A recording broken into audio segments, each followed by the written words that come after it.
I can't vote for it. And I cannot vote to continue with this piece of legislation. I just can't. Welcome to The Real News. I'm Jessel Noor. This weekend, Senator Joe Manchin signaled he was killing Joe Biden's Build Back Better economic infrastructure plan, while he and other centrist Democrats like Kristen Sinema have refused to bypass the filibuster to enshrine voting rights into law. What consequences will these actions, Democrats refusing to deliver on campaign promises to the voters who supported them, have in states like Wisconsin? A pivotal swing state, Wisconsin helped Biden secure the 2020 election after giving Donald Trump a key win in his 2016 campaign. It's one of the most incarcerated and gerrymandered states in the country. We recently sat down with Robert Craig, Executive Director of Citizen Action, a pro-democracy nonprofit. I started off by asking Craig about Trump's baseless claims that the election in Wisconsin was stolen from him, and the myriad of ways Republicans are actually suppressing voter turnout, especially in communities of color. Wisconsin's always one of the closest battleground states in recent political history, and the Trump folks are claiming any election that was critical to his defeat was stolen, right? But the stealing really started in earnest 10 years earlier. Wisconsin had a long progressive tradition of great voting rights, great access, same-day registration. We regularly compete with Minnesota for the top turnout in the country. And then in the Tea Party wave of 2010, we got Scott Walker and a very right-wing Republican legislature. And they had a plan, went to work both on making sure they had a permanent legislative majority with, by some measures, the worst maps, the most unfair redistricting or gerrymander in the whole country, which is saying something. And then a whole series of voter suppression standards. And these voter suppression laws, which they passed through consecutively, ended up in court. We actually are the lead plaintiffs in one of the major lawsuits. They're a little like Jim Crow in that a lot of them just the additive effect of all of them reduces voter turnout, but many of them are designed to seem reasonable on face. But the one that had the biggest impact was a photo ID for voting. Traditionally in Wisconsin, you could vote and register on the same day with something like utility bill, just any proof that, you lived in the place you lived, right? And you had provisional ballots easily. With photo ID, you had attended, and by the way, they limited it in a way that a lot of IDs that their base would use, they thought veterans were more conservative. You could use your veterans ID, but you couldn't use a student ID. That was all designed to disenfranchise what they considered Democrat group. And I wanted to just on that point about voter ID, because it's, like you said, it seems reasonable. Like most people have ID, you use it to drive a car or to get government services. Why has voter ID turned into a weapon to suppress the vote? How does that work? What's at play here? They had very sharp analysis that, economic inequality and racial inequality and the level of poverty in urban areas is such that there are a lot of folks who don't have photo IDs. And they set up a system that also seemed, you can go to the Department of Transportation, a DOT office, and get one. Well, it takes a bunch of time. There aren't many. They're cutting down the number of transportation offices for austerity.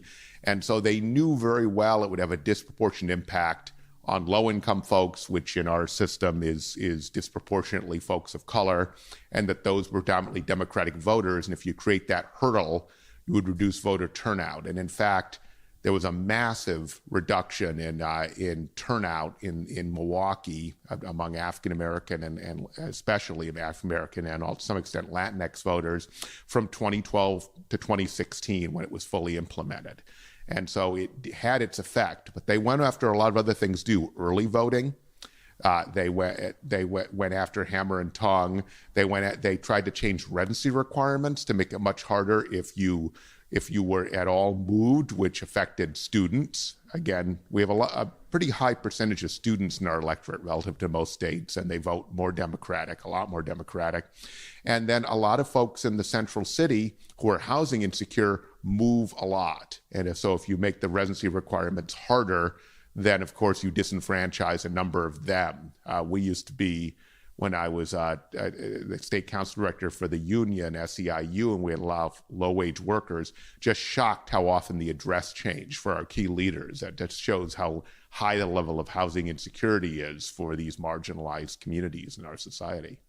And you talked about these voter suppression laws, which were billed as ways to secure elections, but there was never any evidence. There was never any evidence that people were voting illegally because of using fake IDs or voting from out of state to come to Wisconsin.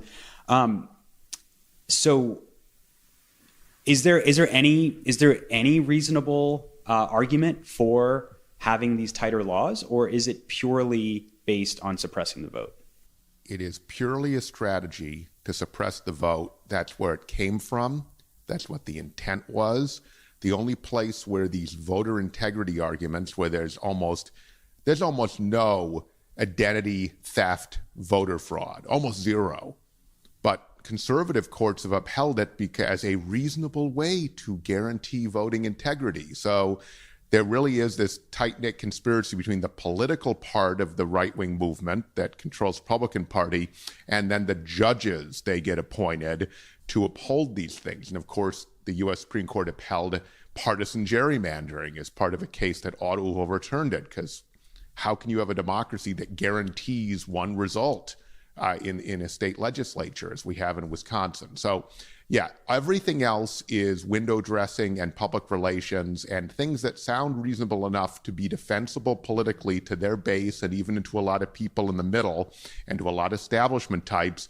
But in fact, they are purely political, this modern kind of conservative, and they're clearly focused, they have been on labor in the state of Wisconsin as well, on what will advance their power, their ability to hold power, period. Everything else is just a justification. Now, we're going to talk about what the Democrats have done in response to this and whether it has been adequate and what the hell the Democrats are doing here in response to these threats on democracy. But I want to talk about the maps. You talked about gerrymandering. So explain what gerrymandering is. People have seen maps of their state and their district. They're drawn to give one side an advantage. But what's remarkable about Wisconsin, it's one of the handful of states where Democrats could win a majority of votes statewide in 2018, but only win 36 of 99 seats in the state house. And that is just an astounding statistic. It's like an election you would see in an old-line communist country or an authoritarian country. It's not really an election, but it is sanctified by a conservative U.S. Supreme Court. They came in with a strategy that involved voter suppression and involved redistricting. That was multiple states. When there was the wave election in 2010 that produced a lot of Republican governors and Republican state legislators. And what they did is, in Wisconsin, it was especially egregious. They paid outside right-wing lawyers a lot of public money to have a secret process to do maps that would withstand any Democratic surge. They statistically did a whole lot of modeling to show that the maps they came up with were impossible for the Democrats to win in, and then they implemented them. And they're trying to right now actually go around the governor and implement them or something close to them for another 10 years. So to get 20 years of public control because of one election. Now, gerrymandering goes way back in American history, back to the early 1900s, but it's become now much more scientific and therefore more precise and effective. And it was very localized then. It was like figuring out how you would maximize the number of Irish representatives in New York City versus Italian versus Polish, the other ethnic groups versus Jewish. And this is now a systematic national Republican strategy to dominate state government. And it's been very successful in Wisconsin. Some other key states like Pennsylvania, North Carolina are also notorious. And they understand that a lot of power in our country is at the state level. Like the city of Milwaukee has very little power relative to state government. And if they can lock up state government, then they can make sure that the folks of color, essentially a majority minority committee like the city of Milwaukee, the only major city in Wisconsin, is disempowered and has very little control over their own lives. So I wanted to talk about what the Democrats can do. As you said, it's almost impossible for Democrats to win control of the Assembly and the Senate. That's probably not going to happen. But Democrats control the governorship, and there's a Democratic majority in the House and the Senate. We have a Democratic president. What have Democrats done to address these issues? We know there's H.R. 1 in the House and the Senate, which is not getting traction because of the filibuster. And there's other things that you and other groups have called on Democrats to do to exercise their power, because if they don't, then we could end up in a much worse place than we are now. There's a major difference between what Democrats do when they have power and what modern Republicans do. We've seen what modern Republicans do. They do everything to make sure that they have permanent power to undermine the ability of the other side to win. Voter suppression, redistricting, the incredible attack on organized labor that's almost cut labor density by 40, 50% in Wisconsin by a huge amount. That is all designed to use every single lever they possibly can to dominate and to have permanent power. Democrats then come in as a group, and this is sort of a system problem, and then don't take sufficiently bold action to defend democracy. And we're not even talking about asking Democrats to be partisan the way Republicans are right now. We're just talking about if there's an attack on democracy, you need to restore democracy. And you have to look at where Democrats have power. They don't have power in Wisconsin in the legislature. They have a governorship for now. Republicans are trying to take back full power in the next election.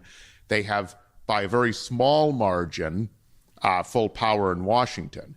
The problem, you could say, is that, yes, there are elements of the Democratic Party, the progressive part of it, and even a lot of the center left of it, that sees the urgency and wants to be a lot bolder.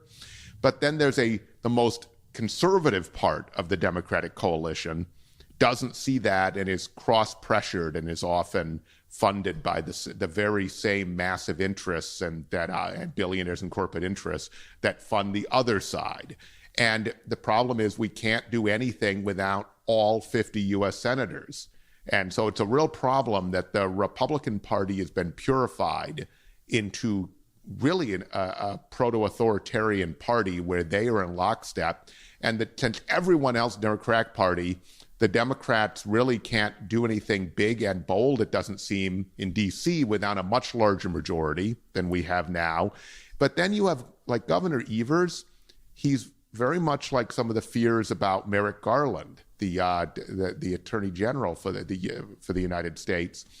Is he willing to actually do enough to undo the damage that the other side did? And I think Governor Evers means well, but there's a huge difference between his willingness to use the power he has and the willingness of Scott Walker, the previous Republican governor, to use every single ounce of power he can.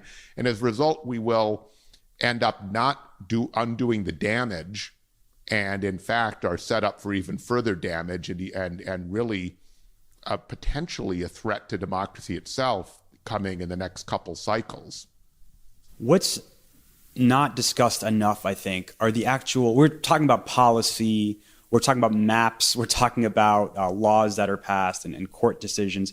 But what's not talked about enough is what the impact of these policies are on communities in places like Milwaukee, the same places that Democrats need to win by large numbers in order to win elections. What does that impact look like in terms of, from everything from life expectancy to healthcare outcomes to education outcomes? Can you lay that out for us? Well, we've had a system in Wisconsin now for a while where the cities and counties and school districts have been starved for resources. Now, the school districts in wealthier areas are doing okay, but the ones in rural areas and in major urban areas are being starved for resources. And at the city level, there are so few resources that you can't do anything to counterbalance the massive inequality of our economic system. And so it is almost like Milwaukee, the only major city in Wisconsin where most people of color in Wisconsin live, that it's like the city is unrepresented, really, because yes, they have some state senators in Madison, in the state capital. They have no power. And so you look at state policy, it is tilted towards the suburbs and the exurbs, especially as the suburbs become more competitive, and to conservative areas, period. And so we can't do anything about the highest African American child mortality rate in the country. The fact that a major study last year found Wisconsin's African American community to be 50 out of 50 of major urban areas in the country in African American wellness, which is a combination of health and economic measures. Whole lot of other worse. It just came out that we have the worst African American incarceration rate in terms of percentage of population in the country, worse than all the places you think might be worse. Wisconsin's the worst because we don't have any power to do anything about it because the state legislature is unrepresentative. It doesn't actually represent the diversity of the state. And so there's a direct line between not having real representation and not having policy that deals with the actual problems of people who need the help the most, need government to even the playing field for them so that they'll have a chance to live the American dream. Now, it seems like what the Democratic Party is telling community organizers in places like Milwaukee is that you're going to have to work harder than you ever have before, because they're not gonna do anything to exercise their power. They're going to just rely on people on the ground to out-organize voter suppression and out-organize the fact that people have to work multiple jobs at minimum wage to make ends meet and still go out and vote, still go out and be informed. Is this a sustainable strategy? Is this a winning strategy for Democrats? It's really important the way modern progressives talk about structural issues like structural racism and structural inequality and the need for structural reform. If the structure is tilted, it's very hard by effort to overcome that structure. It's why racial inequality doesn't get worse, because the structure has been tilted against African Americans and other people of color, right? The same is true in elections.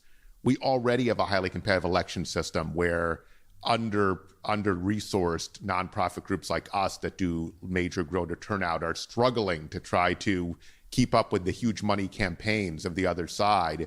And they're going to say, oh, just organize harder, right? As if that's the way to deal with it.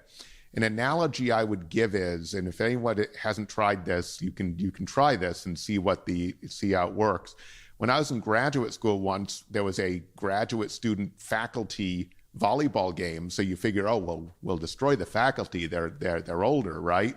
On a hill with them on the upper part of the hill. And you know what? You can't really win a volleyball game no matter how many stronger or more fit you are if you're on a hill. So that's that kind of structural inequality where Wisconsin is such a closely balanced state. It's often determined by 20,000 votes in a governor's race, a U.S. Senate race, or presidential race. Which is like half a percentage point. Yeah.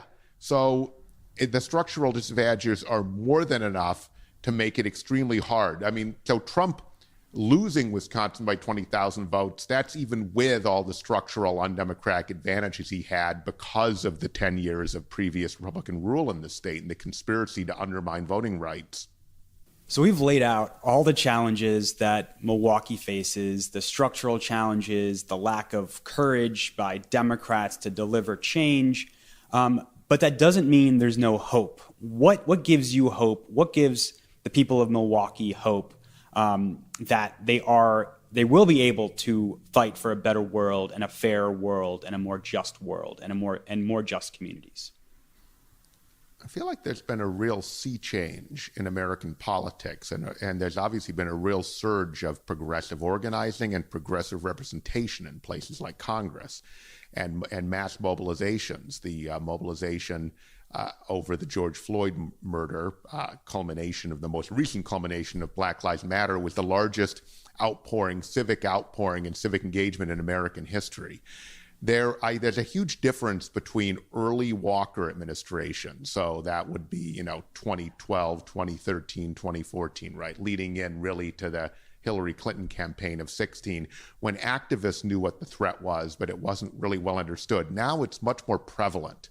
You have a lot more discussion in the media, a lot more average people are understanding, my goodness, democracy is at risk. Now, the danger is cynicism, because young people, especially young people of color, are wondering if they have any stake in the system, whether it's worth voting, and that the Republicans want to play up that cynicism because they don't want these folks to vote. It's really vital that now that the Democrats, at least as a broad coalition, are articulating an urgency about this and a concern about this, that we follow through. That is the whole movement. Progressives need to push the envelope with Democrats to make them follow through. Otherwise, it's just going to demoralize people. But so you really do have a situation where there's hopefulness, like it could change because people realize the problem and it's broadly understood, but it could get worse if elected leaders run and say they're going to do something and then don't achieve it. We just need Democrats as a whole party. I'm not saying a lot of Democrats in the party are trying, right? But the whole party, right? To actually act with the same urgency and the same decisiveness as conservatives have acted in order to undermine democracy and voting rights. And if we don't do that, we will lose and they will win, and we won't have a democracy anymore. And these policies we're talking about, they are supported by majorities of Democrats, majorities of Americans. But there's basically two people right now that are holding this up, Senators Kyrsten Sinema and Joe Manchin, and the refusal to bypass the filibuster to pass H.R. 1, which would be a solution to a lot of these problems nationally. What's your message? If you could deliver a message to our senators, what would you tell them? And it's interesting. There are two ways to view this, that there are two people, so they just have philosophical objections. That's true. But on the other hand, there's a whole lot of people behind them. In a way, they are a reflection of a system. There is a huge corporate and billionaire lobbying core behind them, pulling the strings, and their strategy does not come from them. The smoke-filled rooms may not be smoke-filled anymore, but they exist, right? So there is a structure and a system behind it, but they are the leaders of it.